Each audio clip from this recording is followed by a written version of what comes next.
नमस्कार दोस्तों, Praveen classes YouTube channel में आप सभी का एक बार फिर से मैं प्रवीण सत्संगी सर बहुत बहुत स्वागत करता हूं।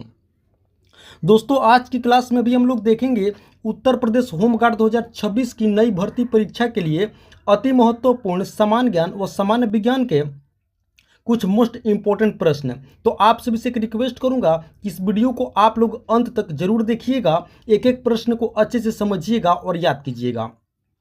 दोस्तों, उत्तर प्रदेश होमगार्ड 2026 की नई भर्ती परीक्षा के लिए एक एक प्रश्न बहुत ही महत्वपूर्ण होने वाले हैं। तो चलिए आज की क्लास हम लोग शुरू करते हैं।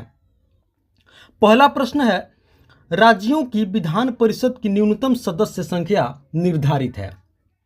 दोस्तों, बतानी है कि राज्यों की विधान परिषद की न्यूनतम सदस्यों की संख्या कितनी होती है। तो आप लोग याद रखेंगे 40, यानी कि ऑप्शन सी इस प्रश्न का बिल्कुल करेक्ट आंसर होगा। आप लोग याद रखेंगे राज्यों की विधान परिषद की न्यूनतम सदस्य की संख्या कितनी निर्धारित है। तो आप लोग याद रखेंगे 40 है दोस्तों, यानी कि कम से कम 40 सदस्य होते हैं राज्यों की विधान परिषद में। तो ऑप्शन सी इस प्रश्न का बिल्कुल करेक्ट आंसर होगा। चलिए अब आगे बढ़ते हैं।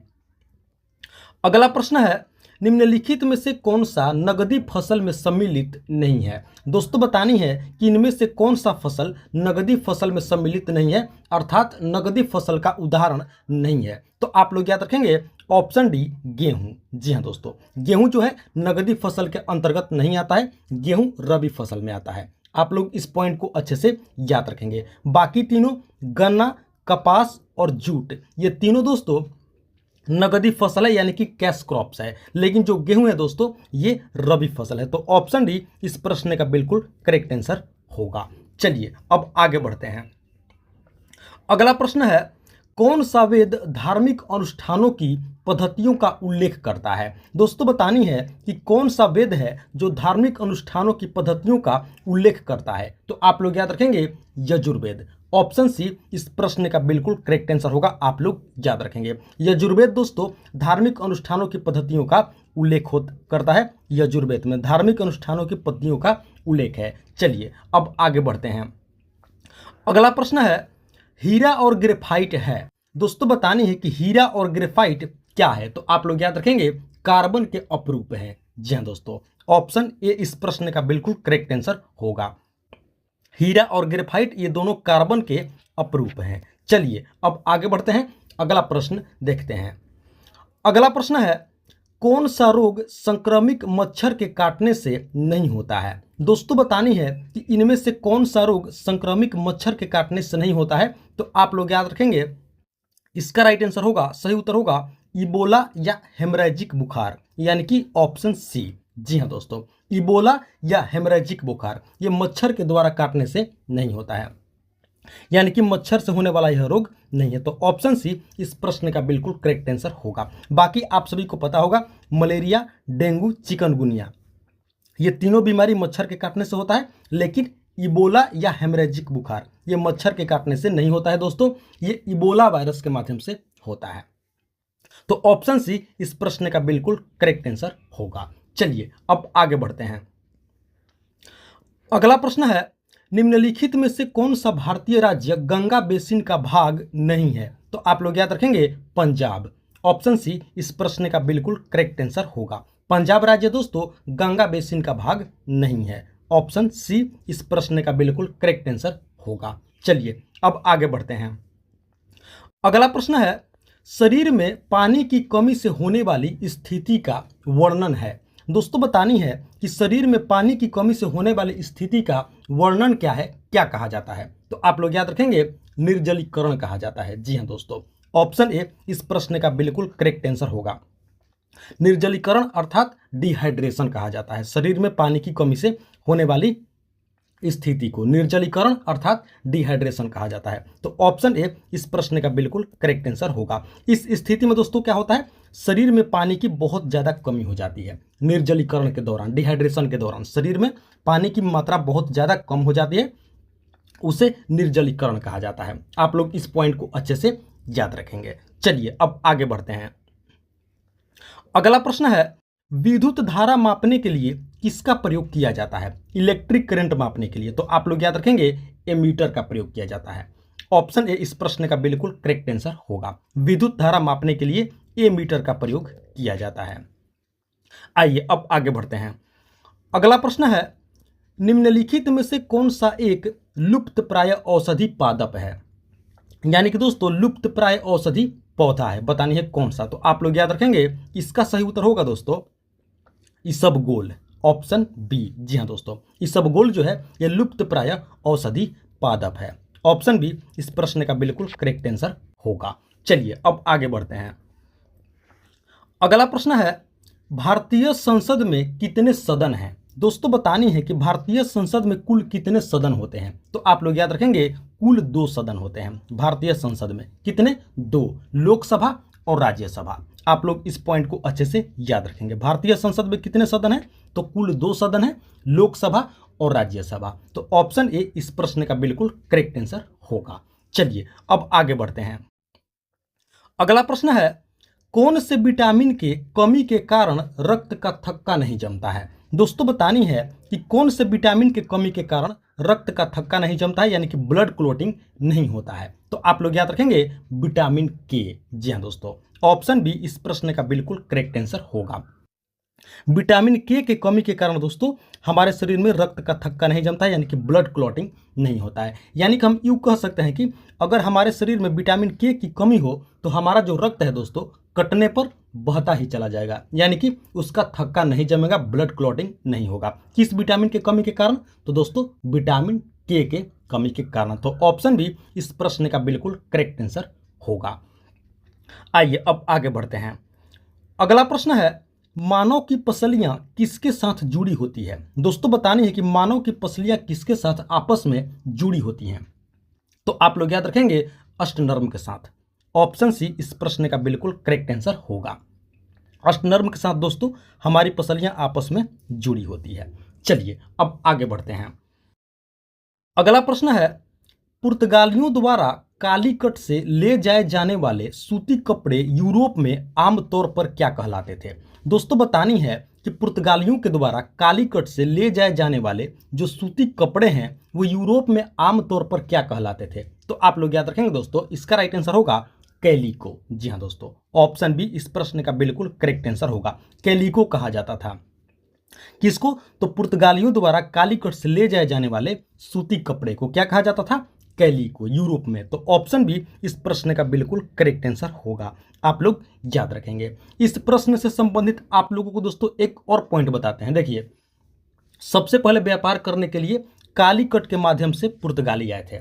इस पॉइंट को भी आप लोग अच्छे से याद रखेंगे। हमारे देश में व्यापार करने के लिए सबसे पहले पुर्तगाली ही आए थे कालीकट के द्वारा। तो इस पॉइंट को भी आप लोग अच्छे से याद रखेंगे। और सूती कपड़े को यूरोप में आमतौर पर क्या कहा जाता था? तो वो कैलिको कहा जाता था। तो ऑप्शन बी इस प्रश्न का बिल्कुल करेक्ट आंसर होगा। आप सभी याद रखेंगे। चलिए अब आगे बढ़ते हैं। दोस्तों अगले प्रश्न से पहले आप सभी से एक रिक्वेस्ट करूंगा कि अभी तक आप लोगों ने इस वीडियो को एक लाइक नहीं किए हैं, तो दोस्तों आप लोग इस वीडियो को एक लाइक जरूर कर देंगे। साथ ही साथ प्रवीण क्लासेज यूट्यूब चैनल पर आप लोग पहली बार विजिट किए हैं तो दोस्तों इस चैनल को भी आप लोग जरूर से जरूर सब्सक्राइब कर लेंगे। इसी तरह के महत्वपूर्ण प्रश्नावली वीडियो प्रतिदिन देखने के लिए और अपनी तैयारी को बेहतर और मजबूत करने के लिए चैनल को सब्सक्राइब कर लेंगे, वीडियो को एक लाइक जरूर कर देंगे। और हाँ दोस्तों, इस वीडियो में आप लोग अंत तक जरूर बने रहेंगे। आगे और भी बहुत ही मोस्ट इंपॉर्टेंट प्रश्न होने वाले हैं उत्तर प्रदेश होमगार्ड 2026 की लिखित परीक्षा के लिए, तो वीडियो को आप लोग अंत तक जरूर देखिएगा। चलिए अब आगे बढ़ते हैं। अगला प्रश्न है, किस अधिनियम के तहत धर्म, नस्ल तथा राष्ट्रीय मूल के आधार पर भेदभाव को निषेध कर दिया गया था? देखिए दोस्तों, यह प्रश्न हो रही है अमेरिका से संबंधित प्रश्न है। बतानी है कि किस अधिनियम के तहत धर्म, नस्ल तथा राष्ट्रीय मूल के आधार पर भेदभाव को निषेध कर दिया गया था? तो आप लोग याद रखेंगे नागरिक अधिकार अधिनियम। ऑप्शन सी इस प्रश्न का बिल्कुल करेक्ट आंसर होगा। नागरिक अधिकार अधिनियम के तहत दोस्तों, नागरिक अधिकार अधिनियम के तहत धर्म, नस्ल तथा राष्ट्रीय मूल के आधार पर भेदभाव को निषेध कर दिया गया था। तो ऑप्शन सी इस प्रश्न का बिल्कुल करेक्ट आंसर होगा। आप सभी याद रखेंगे। आइए अब आगे बढ़ते हैं। अगला प्रश्न है, संविधान के किस अनुच्छेद में धन विधेयक को परिभाषित किया गया है? दोस्तों बतानी है कि कॉन्स्टिट्यूशन के किस आर्टिकल के माध्यम से धन विधेयक को परिभाषित किया गया है? तो आप लोग याद रखेंगे अनुच्छेद 110(1) में। जी हाँ दोस्तों, यानी कि ऑप्शन बी इस प्रश्न का बिल्कुल करेक्ट आंसर होगा। आर्टिकल 110(1) में दोस्तों धन विधेयक को परिभाषित किया गया है, तो ऑप्शन बी इस प्रश्न का बिल्कुल करेक्ट आंसर होगा। चलिए अब आगे बढ़ते हैं। अगला प्रश्न है, निम्नलिखित में से किस अम्ल के एकत्रित होने से मांसपेशियों में थकान होती है या दर्द होती है? दोस्तों बतानी है कि किस एसिड के एकत्रित होने से मांसपेशियों में दर्द होता है, तो आप लोग याद रखेंगे लैक्टिक एसिड। जी हाँ दोस्तों, ऑप्शन बी इस प्रश्न का बिल्कुल करेक्ट आंसर होगा। लैक्टिक अम्ल के एकत्रित होने से दोस्तों हमारे मांसपेशियों में थकान होती है या दर्द होता है। ऑप्शन बी इस प्रश्न का बिल्कुल करेक्ट आंसर होगा। आइए अब आगे बढ़ते हैं। अगला प्रश्न है, नील हरित शैवाल होते हैं। दोस्तों बतानी है कि नील हरित शैवाल किस प्रकार के होते हैं, तो आप लोग याद रखेंगे स्वपोषी होते हैं। ऑप्शन सी इस प्रश्न का बिल्कुल करेक्ट आंसर होगा। नील हरित शैवाल स्वपोषी होते हैं। चलिए अब आगे बढ़ते हैं। अगला प्रश्न है, यूरोप के किस प्रथम वैज्ञानिक ने यह खोज की थी कि पृथ्वी सूर्य का चक्कर लगाती है? दोस्तों बतानी है कि यूरोप के किस प्रथम वैज्ञानिक ने यह खोज की थी कि पृथ्वी जो है ये सूर्य का चक्कर लगाती है? तो वैज्ञानिक थे दोस्तों कॉपरनिकस। ऑप्शन ए इस प्रश्न का बिल्कुल करेक्ट आंसर होगा। यूरोप के वैज्ञानिक थे कॉपरनिकस। इन्होंने सबसे पहले यह खोजा कि पृथ्वी जो है सूर्य का चक्कर लगाती है, तो ऑप्शन ए इस प्रश्न का बिल्कुल करेक्ट आंसर होगा। चलिए अब आगे बढ़ते हैं। अगला प्रश्न है, लोकसभा के अध्यक्ष अपना त्याग पत्र किसे प्रेषित करते हैं, अर्थात किसे देते हैं? तो आप लोग याद रखेंगे लोकसभा के उपाध्यक्ष को। ऑप्शन डी इस प्रश्न का बिल्कुल करेक्ट आंसर होगा। लोकसभा के अध्यक्ष अपना त्याग पत्र किसे देंगे? तो दोस्तों लोकसभा के उपाध्यक्ष को अपना त्याग पत्र देंगे। चलिए अब आगे बढ़ते हैं। अगला प्रश्न है, किस अर्थशास्त्री के अनुसार अर्थशास्त्र मनुष्य के भौतिक कल्याण का अध्ययन है? तो आप लोग याद रखेंगे मार्शल। ऑप्शन ए इस प्रश्न का बिल्कुल करेक्ट आंसर होगा। मार्शल दोस्तों अर्थशास्त्री हैं। इनके अनुसार अर्थशास्त्र जो है मनुष्य के भौतिक कल्याण का क्या है? अध्ययन है। तो ऑप्शन ए इस प्रश्न का बिल्कुल करेक्ट आंसर होगा। आप सभी याद रखेंगे। चलिए अब आगे बढ़ते हैं। अगला प्रश्न है, राज्यसभा का मूल कार्यकाल 5 वर्ष का था, जो 42वें संशोधन में बढ़ाकर कितना कर दिया गया? देखिए दोस्तों 42वें संविधान संशोधन से पहले जो राज्यसभा का मूल कार्यकाल था वो भी 5 वर्ष का ही था। तो बतानी है कि 42वें संशोधन के बाद बढ़ा करके कितना कर दिया गया? तो देखिए दोस्तों 42वें संशोधन के बाद राज्यसभा का जो कार्यकाल है वो बढ़ा करके 6 वर्ष कर दिया गया, यानी कि ऑप्शन बी इस प्रश्न का बिल्कुल करेक्ट आंसर होगा। अब जो है राज्यसभा का जो मूल कार्यकाल है वो है 6 वर्ष का, तो ऑप्शन बी इस प्रश्न का बिल्कुल करेक्ट आंसर होगा। चलिए अब आगे बढ़ते हैं। अगला प्रश्न है, रणजी ट्रॉफी किस खेल से संबंधित है? तो आप लोग याद रखेंगे क्रिकेट से। Option C Ranji trophy. चलिए अब आगे बढ़ते हैं, अगला प्रश्न देखते हैं। अगला प्रश्न है, आरंभिक वैदिक काल में वर्ण व्यवस्था किस पर आधारित थी?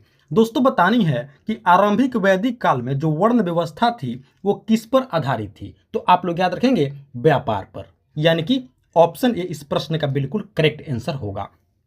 आरंभिक वैदिक काल में जो वर्ण व्यवस्था थी दोस्तों वो व्यापार पर आधारित थी। चलिए अब आगे बढ़ते हैं।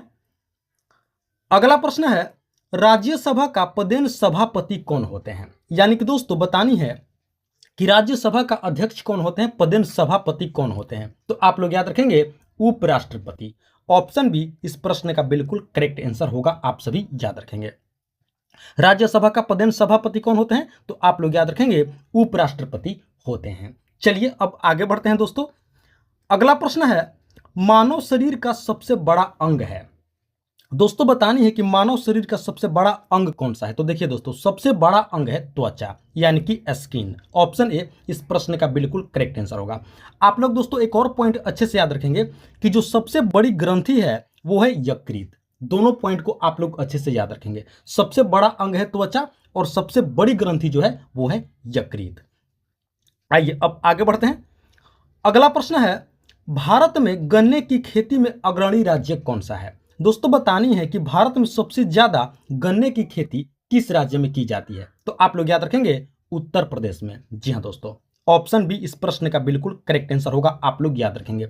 भारत में गन्ने की खेती में अग्रणी राज्य कौन सा है? तो आप लोग याद रखेंगे उत्तर प्रदेश। चलिए अब आगे बढ़ते हैं। अगला प्रश्न है, प्रकाश का सबसे अच्छा प्रवर्तक क्या है? तो आप लोग याद रखेंगे रजत यानी कि चांदी।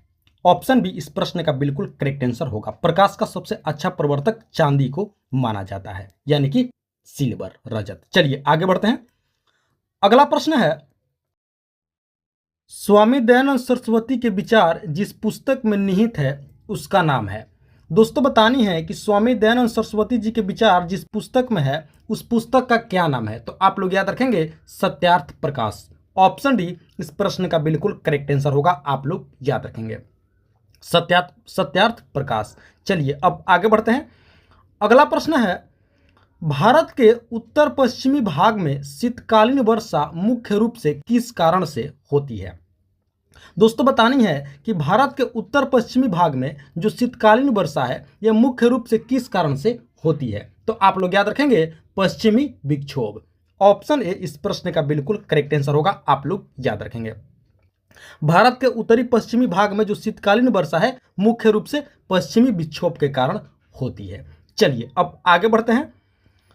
अगला प्रश्न है, पुष्प के किस भाग से केसर उत्पन्न होती है? दोस्तों बतानी है कि पुष्प के किस भाग से केसर प्राप्त किया जाता है? तो आप लोग याद रखेंगे इसका सही उत्तर होगा परागकण।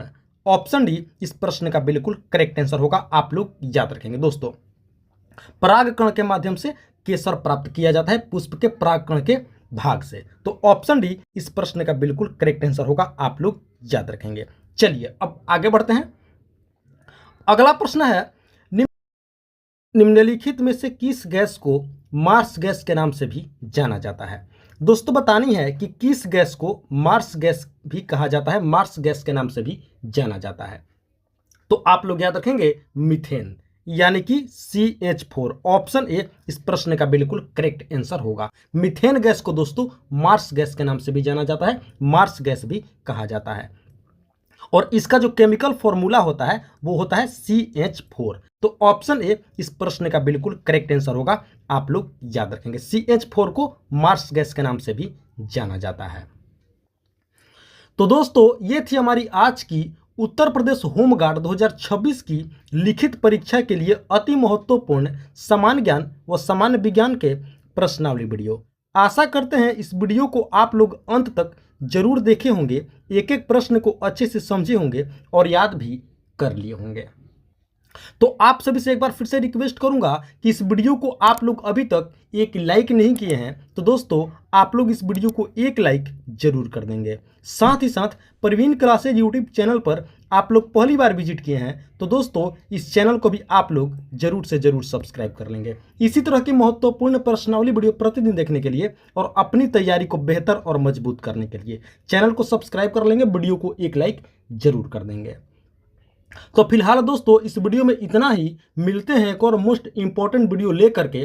तब तक के लिए आप सभी का बहुत बहुत धन्यवाद। जय हिंद दोस्तों।